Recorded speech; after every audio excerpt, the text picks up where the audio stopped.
करो, अपने हाथों को उठाओ और अंगीकार करो। परमेश्वर, मैं तैयार हूँ तेरे वचनों को सुनने के लिए, क्योंकि मैं जानता हूँ मेरा छुटकारा, मेरी चंगाई, मेरी आशीष और वो चीज जो मैं चाहता हूँ मुझे इसी से मिलेगी। आमीन।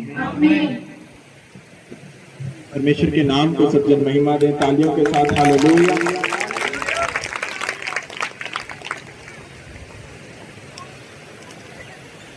आज हम बात करेंगे उस चीज के लिए कि अपनी चंगाई, अपनी छुटकारा, अपना बरकत हम कैसे ले सकते हैं और प्रभु यीशु मसीह हमें क्यों दे सकते हैं और कैसे दे सकते हैं। हालेलुया। अंगीकार करें। परमेश्वर, मैं इस वचन से प्रेम करता हूँ और मैं जानता हूँ जो कुछ आज मैं सुनूंगा ये मेरे ही लिए, और इसी के कारण मेरे जीवन में मेरा जीवन बदलाव को पाएगा। आमीन, आमीन। यूहन्ना 5 उसकी 1 से लेकर 9 आयत मैं पढ़ूंगा, आप सब सुनेंगे और नोट करेंगे। यूहन्ना 5 उसकी 1 से लेकर 9 आयत। इन बातों के पीछे यहूदिया का एक पर्व हुआ और यीशु यरूशलेम को गया। यरूशलेम में भेड़ फाटक के पास एक कुंड है जो इब्रानी भाषा में बैतसदा कहलाता है, और उसके 5 ओसारे हैं।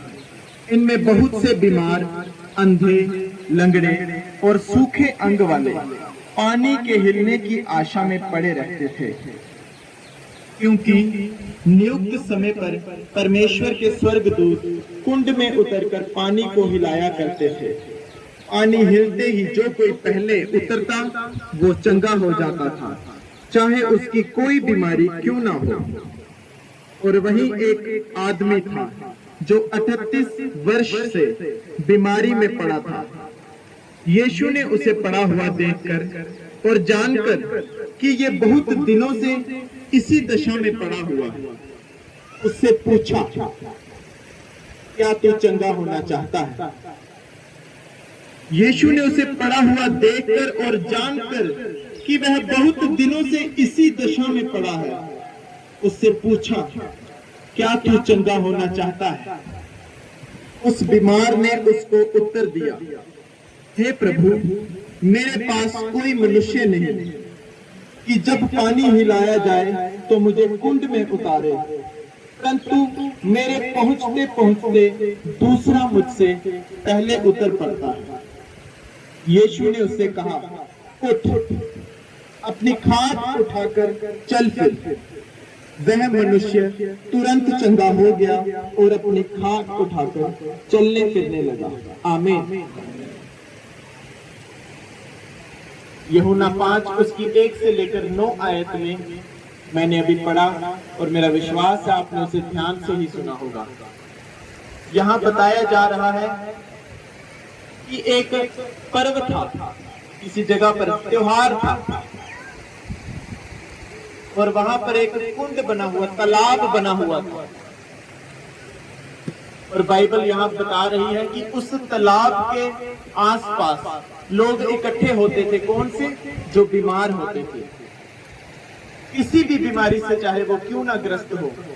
जैसा कि हमने पढ़ा कि कोई लंगड़ा भी था, गूंगा भी था, चाहे जिनके अंग मर चुके हों, वो भी उस तालाब के पास बैठ जाते थे। और कहा जाता था वचन के द्वारा कि एक समय आता था कि वो पानी उस तालाब में खुद हिलता था, और जो पहले उस तालाब में कूद जाता था वो व्यक्ति चंगा हो जाता था, चाहे वो किसी भी बीमारी से पीड़ित क्यों ना हो। और बाइबल बता रही है कि उसी तालाब के पास एक बीमार व्यक्ति पड़ा हुआ था, जो कितने साल से बीमार था? 38 ईयर्स, 38 साल से वो बीमार था। और यीशु मसीह उसके पास आ जाते हैं। और वो जान लेते हैं कि ये मनुष्य कई समय से इसी हालत में, हो सकता है उसकी टांग खराब हो या उसका शरीर ही लकवा मार गया हो, परमेश्वर ने उसकी ओर नजर की और ये जानकर ये इसी दशा में कई समय से यहाँ पड़ा हुआ है, प्रभु यीशु मसीह उसके पास आए और चंगा नहीं किया। सबसे पहले एक सवाल पूछा कि क्या तू चंगा होना चाहता है? और उसने उत्तर दिया। उसने ये ना सोचते हुए कि मेरे पास कौन आ गया है, कि मेरे पास तो खुद परमेश्वर आ गया है, जिस बाइबल बता रही है जिसके दूत, कि जिस परमेश्वर के दूत, जिस परमेश्वर के सेवादार आकर पानी को जब हिलाते हैं तो जो उसमें कोई जाता है तो वो चंगा हो जाता है, उसके पास तो परमेश्वर ही आ गया है और वो इस बात से अनजान है। और प्रभु यीशु मसीह उसका हाल देख लेते हैं। बाइबल बता रही है यहाँ पर कि यीशु ने उसे उस दशा में पड़ा हुआ देखकर उसके पास गया और ये जाना कि ये कई समय से यहाँ पर पड़ा हुआ और उसे चंगा नहीं किया। पहले उसने सवाल पूछा कि क्या तू चंगा होना चाहता है? उसने कहा कि मेरे पास कोई मनुष्य नहीं है, मेरे पास ऐसा कोई व्यक्ति नहीं है कि जब ये तालाब का पानी हिल जाए जो मुझे उठाकर तालाब में डाले और मैं चंगा हो जाऊं। मेरे पास कोई मनुष्य ही नहीं है। सोचो उस इंसान की हालत कैसी हो चुकी थी। 38 साल एक उम्र है, हमारी इतनी उम्र ही नहीं हुई। 38 साल से एक व्यक्ति बीमार है। आज कोई 38 दिन से बीमार हो तो लोग उससे परेशान हो जाते हैं, उसके घर वाले परेशान हो जाते हैं। और सच में ऐसा ही उस मनुष्य के साथ भी हुआ। जो ये व्यक्ति कह रहा है कि मेरे पास कोई मनुष्य ही नहीं है जो मुझे उठाकर उस तालाब में डाल दे, और जब तक मैं रेंग रेंग कर वहां जाना चाहता हूँ मुझसे पहले कोई और पहुंच जाता है और वो चंगा हो जाता है, मैं वहां का वहीं रह जाता हूँ। 38 साल से वो बीमार था और उसने कहा मेरे पास कोई मनुष्य नहीं है जो मुझे उठाकर उस कुंड में डाल दे, उस तालाब में डाल दे। सोचो उस व्यक्ति का सब साथ छोड़ गए थे। क्या उसके कोई परिवार का कोई जन भी नहीं था उसके पास? क्या उसका कोई दोस्त, उसका कोई मित्र, कोई भी नहीं है?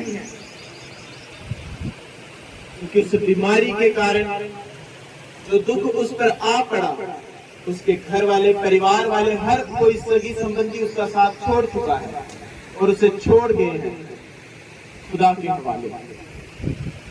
और उसने जाना कि यहाँ पे जब ये त्योहार आता है तो पानी अपने आप हिलता है और इसमें जब कोई कूदता है तो वो चंगा हो जाता है।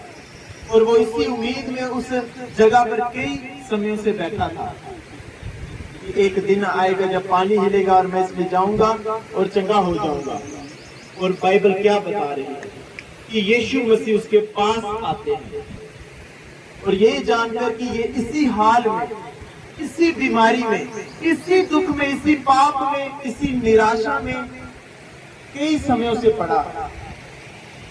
लेकिन मैंने आपको जैसे बताया कि बाइबल बता रही है कि परमेश्वर के स्वर्गदूत उस पानी को हिलाते थे, लेकिन यहाँ क्या है? उस मनुष्य के पास खुद परमेश्वर आ गया है और वो इस बात से अनजान है और वो उसे केवल एक साधारण मनुष्य समझ रहा है। और परमेश्वर उससे पूछते हैं, चंगा नहीं किया, याद रखो, चंगा नहीं किया, पहले चंगा नहीं किया। वो आते, हो सकता है हाथ रखो या कुछ भी, कैसे भी उसको चंगा कर दे। क्यों पूछना है? उनके पास पावर है, परमेश्वर के पास ताकत है। हमने बाइबल में पढ़ा है और कई जगहों पर हमने देखा भी है कि मुर्दे भी जिंदा हुए, मरते मरते व्यक्ति जिंदा हुए हैं यीशु मसीह के नाम से। तो यीशु क्या कर सकता है? बाइबल यहाँ बता रही है कि यीशु मसीह उसके पास आए, उन्होंने उसे कोई चंगा नहीं किया। पहले एक सवाल किया कि क्या तू चंगा होना चाहता है? या कोई ऐसे ही तेरे को इस जगह पे छोड़ के चले गया और तू चंगा होना ही नहीं चाहता, तेरी इच्छा ही नहीं है, और कोई तुझे धक्के मार रहा हो कि चल कुंड में तेरे को उतारे और तेरी चाहत ही ना हो। पहले सवाल किया गया उससे कि क्या तू चंगा होना चाहता है, और उसने अपने जवाब में अपनी इच्छा दिखाई कि हाँ मैं चंगा होना चाहता हूँ। वो इच्छा कैसे दिखाई कि मेरे पास कोई मनुष्य नहीं है जो मुझे पकड़ कर इस कुंड में उतार दे, तालाब में उतार दे। इसका मतलब ये है कि वो व्यक्ति चंगा होना चाहता था, लेकिन उसका शरीर इतना कमजोर हो चुका था, उसका हालात इतने कमजोर हो चुके थे कि वो उस कुंड में जा नहीं पा रहा था, लेकिन इच्छा थी। और परमेश्वर ने ये इच्छा जानकर उससे कहा कि उठ, अपनी खाट उठा और चल फिर। हालेलुया। प्रभु यीशु मसीह ने जब उसकी इच्छा जान ली कि हाँ ये व्यक्ति वाकई में चंगा होना चाहता है, ये वाकई अपने दुख से आजाद होना चाहता है, अपने पाप से आजाद होना चाहता है, परमेश्वर ने उसे कहा उठ, अपनी खाट उठा और चल फिर। और बाइबल 9 आयत में क्या कह रही है? आप चंगा हो गया और अपनी खाट उठाकर चलने फिरने लगा। हालेलुया। 9 आयत में यह कहा गया कि वो मनुष्य उसी वक्त चंगा हो गया और अपनी खाट उठाकर चलने फिरने लगा। आमीन। आज चर्च में हम आ तो गए हैं, अब इस वाक्य में हमें सीखने को क्या मिल रहा है? परमेश्वर के वचनों में इतना गहरा गहरा भेद है। हो सकता है कई बार आप बाइबल पढ़ो, आप उसे आसानी से पढ़कर चले भी जाओ, लेकिन उसके बीच में जो खजाना छिपा हुआ था वो छिपा का छिपा रह गया हो। जिस वचन के कारण आपको आपकी चंगाई मिलनी थी, वो आप उसकी गहराई को समझ नहीं पाए और अपने आशीष से वंचित रह गए।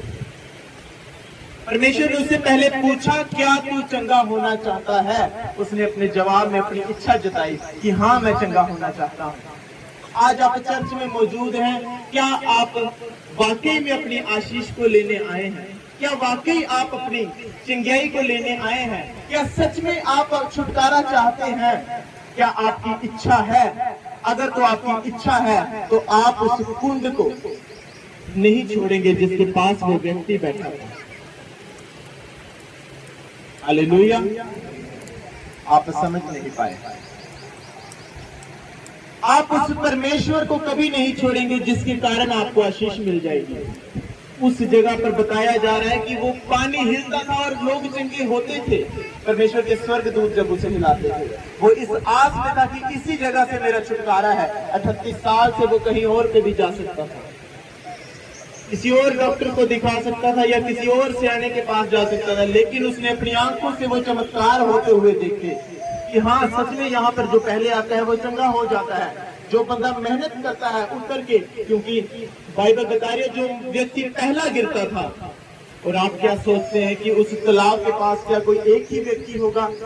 कितने दुखी परेशान लाचार व्यक्ति होंगे उस तालाब के पास, लेकिन उन्होंने मेहनत रखी, अपनी चाहत को बरकरार रखा कि मैंने चंगा होना है, अपनी मेहनत को बनाए रखा कि कुंड में पहले मैं ही उतरूंगा और मैं ही चंगा हो जाऊंगा। कई लोगों को पीछे छोड़ा होगा, कई मेहनत, हो सकता है सुबह 3 बजे से कोई उस कुंड के पहली पौड़ी पे आकर बैठ गया हो।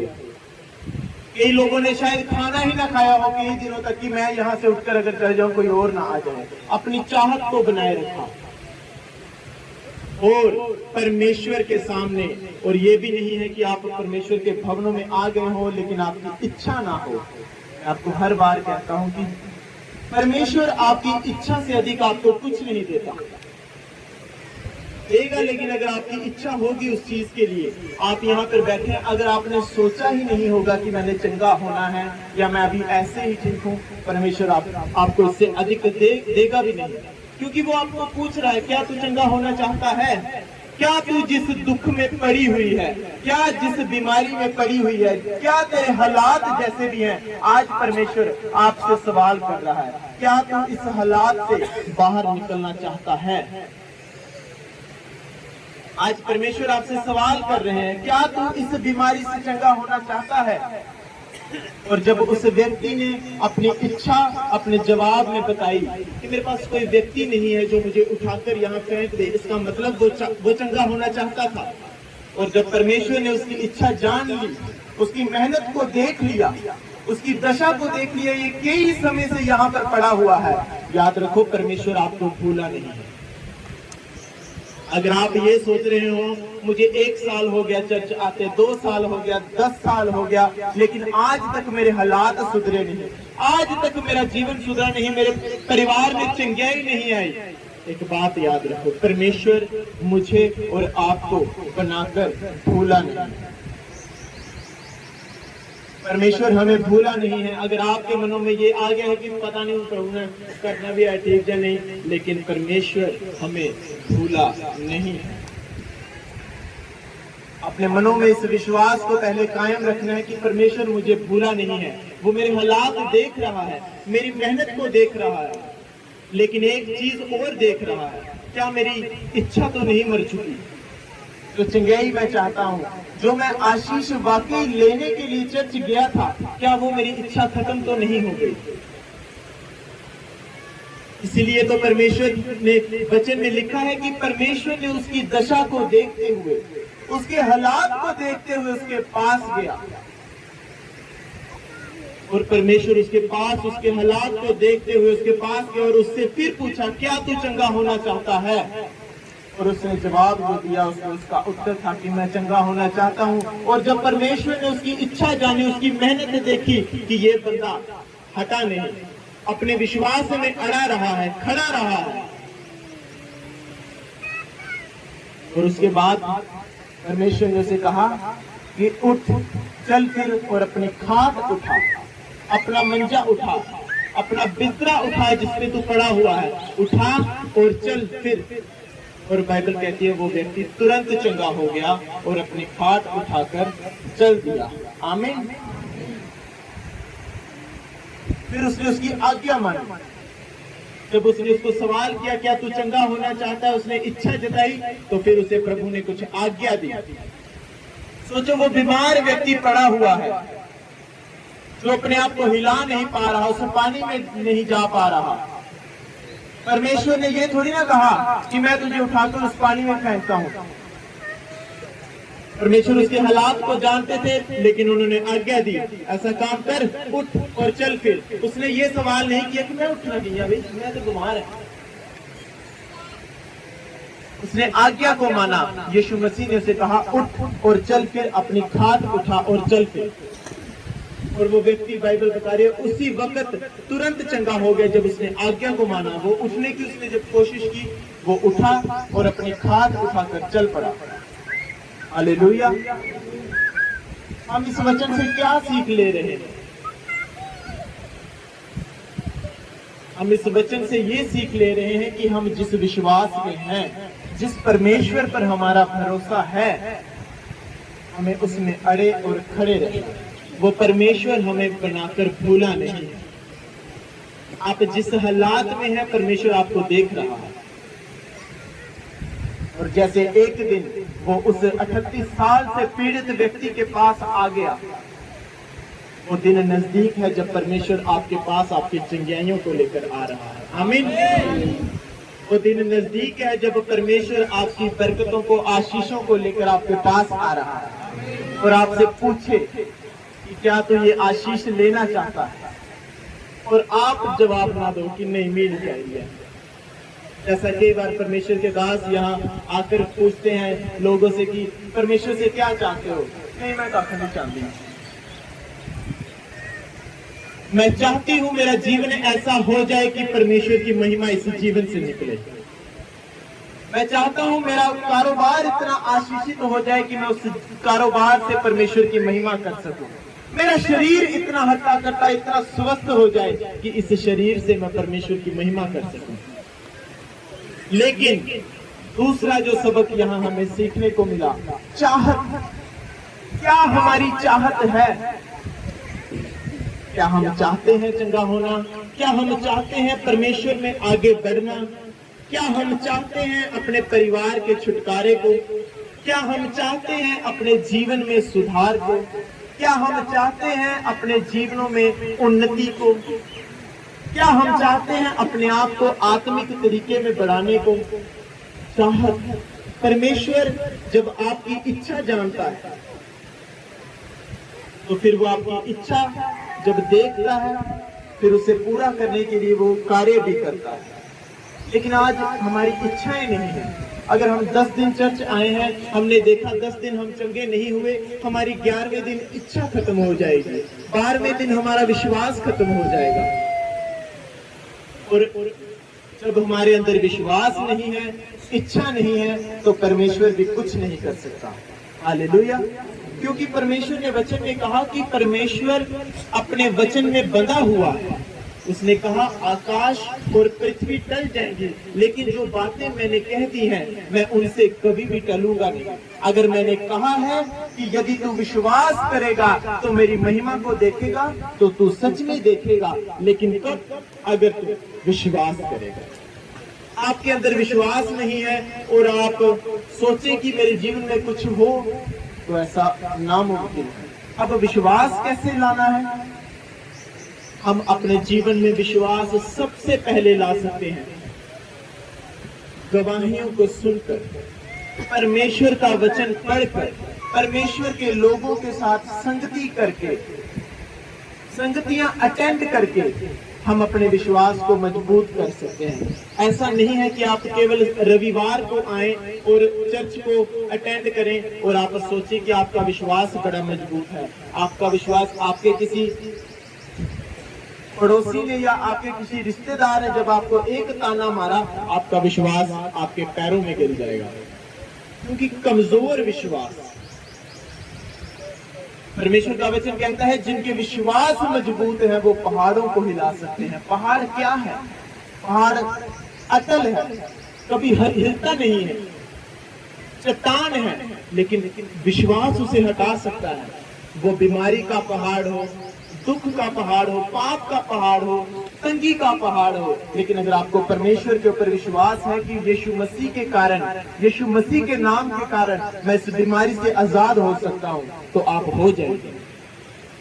आपको विश्वास है प्रभु यीशु मसीह के रहम भरे हाथ के कारण, मुझे विश्वास है वो मेरे जीवन को, मेरे परिवार को बदलेगा, तो आपका परिवार, आपका जीवन सच में बदलेगा।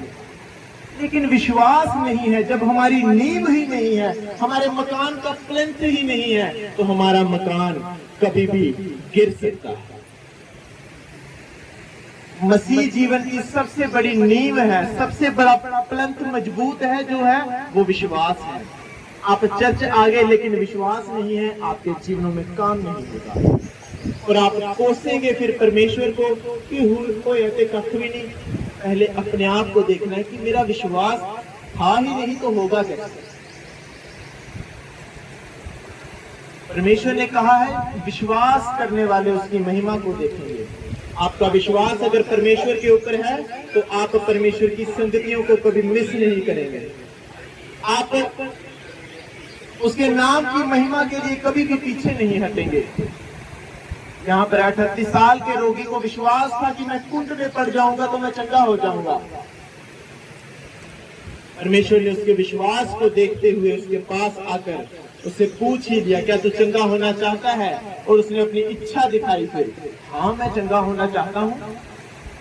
आप में से हो सकता है कई लोग ये सोच रहे हो चंगे ही होने चाहने तो कहीं तो चर्चा है रे, हाँ नेता क्यों आना? ये आपकी इच्छा नहीं है। जब आपकी इच्छा होगी चिंगाई की, उससे पहले आपके अंदर विश्वास होगा। आप केवल इच्छा कर रहे हैं मैं ठीक हुई हूं, तो ठीक तो आप डॉक्टर के पास भी जाओगे तो बहुत इच्छा लेके जाओगे, लेकिन विश्वास, जब आपके अंदर विश्वास है कि यीशु मसीह युगान युग एक सा रहने वाला परमेश्वर है, वही परमेश्वर है, उसके अलावा कोई परमेश्वर नहीं है। जिसने मुझे बनाया है, जिसने मुझे रचाया है, जो मेरी सांसें चला रहा है, वही परमेश्वर है और उसी के द्वारा मैं चंगा हो सकता हूँ, मैं आजाद हो सकता हूँ, बरकत पा सकता हूँ। यही आपका विश्वास है और जब आपका विश्वास मजबूत है आपकी इच्छाएं भी मजबूत होगी। हालेलुया।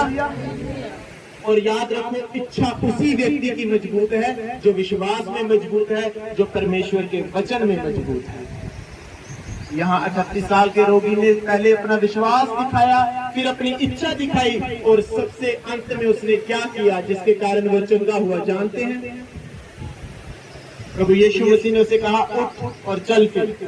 उसने आज्ञा मानी कि ठीक है मैं उठना। उसने ये तो किया, मैं गल हुई, मैं तो लंबा पैरा में किया उठा। उसने आज्ञा मानी, ये जानते हुए कि मैं ये कर ही नहीं सकता। 38 साल से अगर मैं उठ जाता तो मैंने लेटना ही क्यों था अगर मैं अपने ही जोर से उठ जाता। लेकिन उसने परमेश्वर की आज्ञा मानी। उसने कहा उठ और चल फिर, और उसने कोशिश करना शुरू कर दी। बाइबल कहती है वो उठा, चल फिरने लगा और तुरंत चंगा हो गया, और अपना खाट उठाकर, अपना बिछौना उठाकर वो चला गया। और बाइबल यहाँ पे अगर आप पढ़ो, उसमें यहाँ पे लिखा है कि फिर वो जब 38 साल का रोगी चंगा हो गया, अपना बिछौना जिस बिस्तरे पे वो लेटा हुआ था उसको उठाकर जब वो लेकर जाने लगा, उसने प्रभु यीशु मसीह के चेहरे को पूछा कि मुझे ये बिछौना उठाने को क्यों कहा, मुझे मंजा उठाने को क्यों कहा? वो इसलिए कहा क्योंकि परमेश्वर ने उसे कहा कि अब तो दोबारा यहाँ कभी नहीं आएगा। हालेलुया। दोबारा तो इस हालात में अब कभी नहीं होगा, दोबारा इस बीमारी में नहीं आएगा, दोबारा इस तो पाप भरे जीवन में नहीं होगा। इसीलिए परमेश्वर ने उसे कहा कि अब अपना बिछौना उठा और इस जगह से निकल जा। हालेलुया। अगर हम अपने जीवन में उद्धार चाहते हैं, चंगाई चाहते हैं, आत्मिक उन्नति चाहते हैं। मैं जब नया मसीह में आया तो मैंने प्रार्थना करनी, मैंने देखना लोगों को गैर भाषा बोलते हुए, और मैंने सोचा कि ये कोई मंत्र है। क्योंकि मैं आप में से भी शायद कोई लोग सोचते हो ये गैर भाषा कहीं सीखी जाती है। नो, मैंने ये सोचना कि ये कोई मंत्र है, जैसे हमने बाकी जगहों पर देखा कि कोई मंत्र बोलना है। नो, मैंने ये इच्छा रखी कि ये गैर भाषा मैं भी सीखनी है, मैं सीखनी है, किया सीखनी है, प्रभु में सिखा। और एक दिन वचन पढ़ते पढ़ते पता चला कि गैर भाषाएं परमेश्वर वरदान देता है, गिफ्ट देता है उन लोगों को जिससे वो प्रसन्न होता है, जिनके कामों से वो खुश होता है। फिर मैंने अपने जीवन को उस हिसाब से करना शुरू किया, प्रार्थना करनी कि प्रभु मुझे गैर भाषा दे, गैर भाषा दे। मैंने इच्छा रखी, विश्वास रखा कि मुझे गैर भाषा मिल सकती है। अभी मैं 3-4 महीने में मसीह में आया हुआ था। मैंने सोचा पता नहीं कितने साल पहले तपस्या करना पड़ेगी, प्रार्थना करना पड़ेगी, फिर ये वरदान मिलेंगे। लेकिन परमेश्वर आपके विश्वास को देखता है। कई लोगों का विश्वास इतना मजबूत है वो अभी शायद महीना हुए हो सकता है, और कईयों का विश्वास 20 साल से है लेकिन विश्वास ही नहीं, चले जा रहे हैं। विश्वास, अगर आपको विश्वास है प्रभु के द्वारा मैं आशीषित हो सकता हूं तो आप हो सकते हैं। आपको विश्वास है कि परमेश्वर के दास जब मेरे ऊपर प्रार्थना करेंगे, मुझे कुछ वर्ड बोलेंगे तो वो मेरे जीवन को बचा सकते हैं, उद्धार ला सकते हैं, तो आपके जीवन में वैसा ही होगा। आमीन। लेकिन यहाँ पर विश्वास की कमी है, इच्छाएं नहीं है, आज्ञाकारिता नहीं है, वहां हमारे जीवन नहीं बदल सकते। आपको आज इच्छा नहीं है कि मेरा परिवार बदले, आपका परिवार नहीं बदलेगा। आपकी इच्छा नहीं है कि मैं इस दुख भरे जीवन से बाहर आ जाऊं, आप नहीं आ पाएंगे। आपकी इच्छा ही नहीं है मैं इस बीमार शरीर से चंगा हो जाऊं, आप नहीं हो पाएंगे। परमेश्वर के साथ हमें जब जुड़ना है, अपने जीवनों को ऐसे रखना है कि जो विश्वास से भरे हों। परमेश्वर के नाम में विश्वास हो, हमें कुछ भी ऐसा नहीं लगना चाहिए कि ये नहीं हो सकता। परमेश्वर का वचन कहता है विश्वास करने वालों के लिए सब कुछ हो सकता है। परमेश्वर सच्चा है या हम लोग? वो सच्चा है। उसने अगर कहा है सब कुछ हो सकता है तो हो सकता है, लेकिन किन के लिए? जो विश्वास करने वाले हैं, जिनकी इच्छा है उस चीज को लेने के लिए और जो आज्ञा मान रहे हैं। ऐसा नहीं है कि आपका विश्वास है, आपने इच्छा की है, लेकिन आप आज्ञाओं को नहीं अगर परमेश्वर की मान रहे हैं तो आप तब भी नहीं ले सकते चीजें। आपका विश्वास अगर सिर्फ परमेश्वर के ऊपर है, प्रभु यीशु मसीह के ऊपर है, आपकी इच्छा भी है लेकिन आप आज्ञा नहीं मान रहे। कौन सी आज्ञा नहीं मान रहे? आप प्रभु यीशु मसीह के अलावा और लोगों को भी और चीजों को भी अगर खुदा जान रहे हैं तो भी आप उसकी आशीषों से वंचित हैं, क्योंकि यहाँ पर आपने आज्ञा पूरी नहीं की। 3 चीजें हुई। उसे 38 साल के रोगी को चंगाई कैसे मिली? जब उसने 3 चीजों को पूरा किया। पहला, विश्वास रखा, दूसरा उसने अपनी इच्छा रखी, और तीसरा आज्ञा को माना। ये 3 चीजें अपने जीवनों में नोट करके रखो। अगर आप चाहते हैं कि आपके जीवन में परमेश्वर काम करे, वो काम जो इम्पॉसिबल है, जो हो ही नहीं सकते, इन 3 चीजों को उत्तम तरीके पर रखो। आप चाहते हैं मैं आराधक बनूं, जबरदस्त विश्वास रखो, इच्छा रखो, और अगर आपने इच्छा रखी है उसके लिए मेहनत भी करो। और तीसरा, आज्ञा मानो, परमेश्वर के वचन की, परमेश्वर के लोगों की, जो उसके दास। जब आप इन 3 चीजों पर चलेंगे, आप अपने जीवनों में देखेंगे बदलाव आते हुए, और आप हैरान होंगे। आमीन। मैं चाहता हूं कि मैं एक प्रचारक बनूं, लेकिन ना तो आप विश्वास कर रहे हैं, ना आप इच्छा कर रहे हैं, और ना आप आज्ञा मान रहे हैं, तो आपका वो ख्वाब ही रह जाएगा। अगर हम विश्वास करते हैं, हमें इच्छा रखनी है, हमें मेहनत करनी है, और परमेश्वर के वचन की आज्ञा करनी है। जब हम परमेश्वर के वचन की आज्ञा को मान रहे हैं, उसी के बीच में लिखा है कि मेरे दासों की आज्ञा भी मानो। और हम जब ये चीजें करते हैं, हम देखते हैं हमारे जीवनों में वो चीजें हम लेते हैं जो कई सालों से लोग नहीं ले पाते। आमीन। आज अगर आप चर्च में बैठे हो, केवल आपने ये सोचा है कि प्रभु के दास मेरे पर हाथ रखेंगे, मैं चंगा हो जाऊंगा, आप गलत। हो सकता है आपने एक कदम पूरा किया हो विश्वास का, दूसरा भी किया हो इच्छा, लेकिन आप आज्ञाओं पर अगर नहीं है तो वो बरकत आपके हाथ से निकल सकती है। आपका जीवन ऐसा नहीं है जो आज्ञाओं पर नहीं चलता, तो आप हो सकता है आप अपनी बरकत से वंचित रह जाएंगे। हो सकता है आपका जीवन बड़ा जबरदस्त हो, लेकिन आपको प्रभु पर विश्वास ही ना हो, तब भी आप वंचित रह जाएंगे प्रभु की आशीषों से, अपनी चंगाई से। अगर आपका विश्वास मजबूत है, आपको आनंद होना चाहिए कि आज नहीं तो कल, इस संडे नहीं तो अगले संडे। अगर मुझे देरी हो रही है, आपका विश्वास ऐसा होना चाहिए कि प्रभु मेरे लिए कोई अच्छी चीज तैयार कर रहा है, इसीलिए मेरे लिए समय लग रहा है। वो मेरे जीवन से कुछ लेना चाहता है, मुझे मजबूत करना चाहता है, इसीलिए मेरी गवाही को वो देरी में ला रहा है। ऐसा विश्वास होना चाहिए। ये नहीं कि आज आप चंगे नहीं हुए, आपका विश्वास गायब है। प्रभु के भवन में, प्रभु के राज्य में जब हमें चलना है, तो इन 3 चीजों पर हमें बड़ा ही मजबूत काम करना पड़ेगा। अपने विश्वास पर, अपनी इच्छा पर। ये नहीं आज आपकी इच्छा है मैं प्रचारक बनूं, कल आपकी इच्छा हो नहीं मैं आराधक बनूं। प्रभु आपको सब कुछ बना सकता है, लेकिन अगर आपका विश्वास मजबूत है, आपकी इच्छा मजबूत है, और तीसरा आप आज्ञाकारिता में अगर है। अगर ये 3 चीजों में से आपके पास एक भी चीज की कमी है, तो आपकी आशीष में, आपकी चंगाई में, आपकी बरकत में कमी हो सकती है। हालेलुया। आपकी गवाही में मैं कहता हूँ देर हो सकती है, लेकिन वो गवाही जब अगर आप इन 3 चीजों पर अड़े और खड़े रहे, आपकी गवाही ऐसी होगी कि लोग दूर दूर से आपकी गवाही को सुनने के लिए आएंगे। आमीन। लोग दूर दूर से आपको पूछेंगे, यार ये क्यों आया, ये क्यों नहीं सकता।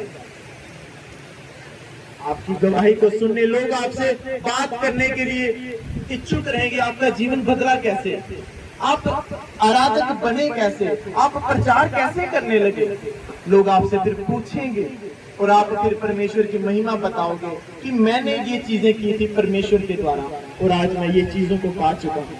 फिर आप सोर्स बन जाओगे दूसरे लोगों को चंगाई देने का, छुटकारे देने का। हालेलुया। लेकिन 3 चीजें विश्वास, आपकी इच्छा और आज्ञाकारिता। अगर आज कोई लोग विश्वास में हैं, उनकी इच्छा भी है, लेकिन वो घमंड में है, आज्ञाकारिता में नहीं रहेंगे। मैं क्या मानना है गाल, जैसा मैंने आपको पिछले संडे बताया था कि लोग आज्ञाकारिता में नहीं होते हैं, जिस कारण परमेश्वर उनके जीवनों से वो चीज नहीं बना पाता जो बननी चाहिए।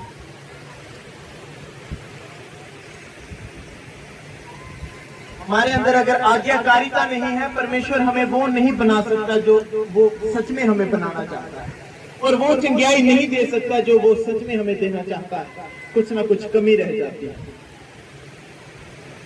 हमें विश्वास में रहना है कि परमेश्वर ही, प्रभु यीशु ही एकमात्र परमेश्वर है, उसे छोड़ कोई परमेश्वर नहीं है। विश्वास करना है वो मेरे पापों के लिए मारा गया है। विश्वास करना है उसी लहू के द्वारा मेरे पाप क्षमा हुए हैं, मेरी चंगियाई उसी लहू के द्वारा है। मेरी कुर्बान, जो मेरे परमेश्वर ने अपनी कुर्बानी दी है, मेरे गुनाहों का मूल्य अदा कर दिया है, मेरी चंगियाई के लिए उसने पेश कर दिया है। ये विश्वास रखना है प्रभु यीशु मसीह पर, और विश्वास रखना है चाहे कैसे भी हालात हो, चाहे कैसे भी बड़े गड्ढे क्यों ना हो, परमेश्वर आपको उनसे बाहर निकालने की ताकत रखता है। आमीन। मत सोचना है कि ये हालात मेरे जीवन में ऐसा आ गया है कि उनके खत्म, उन जीवन तबाह, उनके नाश। नो, परमेश्वर पर विश्वास रखने वाले, बाइबल कहता है, नया जोर पाते हैं। वो उकाबों के समान, बाजों के समान उड़ते हैं, और उनकी जवानी कभी भी ढलती नहीं। आमीन। परमेश्वर पर विश्वास रखने वाले, जब आपका विश्वास ऐसा होगा, आप जीवन के हर एक मुश्किल हालात से बाहर आ जाएंगे और गवाही के रूप में खड़े होंगे। आमीन। अगर आपका विश्वास मजबूत होगा, आप चाहे कितने भी नीचे क्यों ना गिर गए हो, परमेश्वर आपको इतना ऊंचा करेगा कि लोग आपको देखने के लिए अपने गर्दनों को ऊंचा करेंगे, अपने लेवल को ऊंचा करना पड़ेगा उन्हें। आमीन। लेकिन विश्वास और आपकी इच्छा ये नहीं, नॉर्मल इच्छा नहीं होनी चाहिए, आपका दर्शन बड़ा होना चाहिए। ये नहीं कि मेरे पास लक पीठ ठीक हो, या नो, आपकी इच्छा ऐसी होनी चाहिए कि मेरी लक पीठ से ठीक होए, प्रभु की इतना वरदान दे कि मैं लोगे बड़ा रखा तो वो भी चाहिए होना। आमीन। इच्छा ऐसी होनी चाहिए, आपकी इच्छा बड़ी होनी चाहिए कि मैं सिर्फ पास ही थोड़ी होना है, मैं अच्छे नंबर लेने, ताकि मेरिट लिस्ट में मेरा नाम आए। आमीन। आपकी इच्छा बड़ी होनी चाहिए जो परमेश्वर की महिमा को बढ़ाए। और तीसरा, आज्ञाकारिता आप में ऐसी होनी चाहिए कि आपको सिर्फ एक बार कहा जाए, दूसरी बार आपको कहने का मौका ना, आप किसी को मौका ना दो। आपकी आज्ञाकारिता ऐसी होनी चाहिए कि आज आपने परमेश्वर का वचन पढ़ लिया है, परमेश्वर ने कहा है कि ये चीजें करनी है तो करनी है। परमेश्वर के दास ने आपको आज कोई चीज बोली है कि अब से, आज से तू ये काम करेगा, बिना सोचे समझे हमें करना है। परमेश्वर के दासों ने अगर आपको आज्ञा दी है कि आप ये सेवा करोगे, आपके पास पैसे नहीं है, आपके जीवन चाहे बिगड़ चुके हैं, लेकिन आप उस सेवा में बने रहोगे, क्योंकि उन्हीं आज्ञाओं के द्वारा आपके जीवनों में वो बड़ी गवाही पैदा होगी जिसके लिए लोग आपसे पूछेंगे कि ये गवाही मैं भी लेना चाहता हूँ। आमीन। तीन चीजों को ध्यान में रखो। विश्वास आपका मजबूत होना चाहिए, इच्छा आपकी बड़ी होनी चाहिए, और आज्ञाकारिता आपकी ऐसी होनी चाहिए कि चर्च में बैठा आपसे अधिक आज्ञाकारी और कोई ना हो। हालेलुया। फिर जाकर आप अपने जीवनों में उस गवाही को देखेंगे जो आम लोगों के जीवन में नहीं है। हालेलुया। आज का लेसन, आज का सबक परमेश्वर के वचन में हमें यही मिला कि हमें अपने जीवन में विश्वास को मजबूत रखना है, चाहे हालात कैसे भी हैं, चाहे आज आपकी बीमारी कम थी, कल ज्यादा बढ़ गई, विश्वास रखना है प्रभु मुझे इस बीमारी से आजाद करके चंगा करेगा। आमीन। चाहे मेरा दुख कितना भी बड़ा क्यों ना, मेरे परिवार में चाहे फूट क्यों नहीं पड़ चुकी है, आपका विश्वास है कि परमेश्वर एक दिन मेरे परिवार को इतना प्रेम करने वाला बनाएगा कि लोग हमारे परिवार के प्रेम की गवाहियां देंगे, आपके जीवन में वो हो जाएगा। हालेलुया। लेकिन आपका विश्वास, आपका दर्शन, आपकी इच्छा और आपकी आज्ञाकारिता एक नंबर होनी चाहिए। ऐसी होनी चाहिए कि आप अपने आसपास के लोगों में देखो जो विश्वास आपका हो वो दूसरे का ना हो।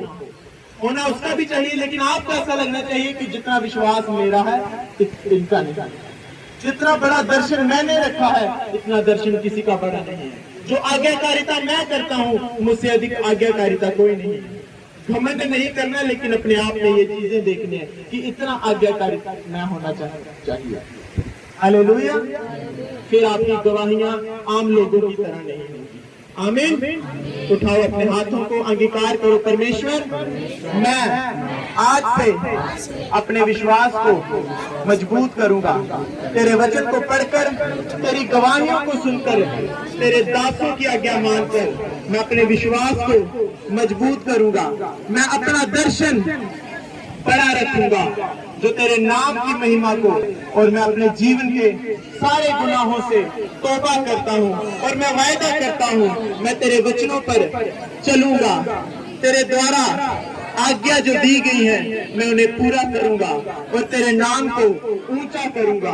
प्रभु यीशु के सामर्थी नाम में हम मांगते हैं, आमीन।